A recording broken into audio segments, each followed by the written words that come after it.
काय नाव आहे तुमचं सांगा. सांगा नाव तुमचं ओरिजिनल नाव सांगा. म्हणजे कारवाई फालतू होईल. ओरिजिनल सांगा. नाव सांग. अभिषेक पूर्ण नाव सांग. अभिषेक हरमकर. त्यांचं तुमचं नाव. किती पैसे घेतले मतदान करायला. कोण भेटणार आहे. पण नाहीये. कोणी पाठवलं तुम्हाला. पाठवलं कोणी. मतदान करणार होते. कोणतं पाठवलं कोणी.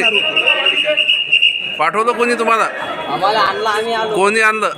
होते गावातले होते. अहो तर कोण. आम्ही येतो ना आतमध्ये. चला काय सांगून आणलं. काहीच नाही होतं म्हणून तो वोटिंग केलं. कोणाला. कारवाई करू नंतर पाहू. मतदान करायला करू नका बरं. पहिले सांगतो मतदान करू नका. नाही कोणी येत नाही. अटकले सगळ्या मतदान केंद्रावर फोटो पाठव.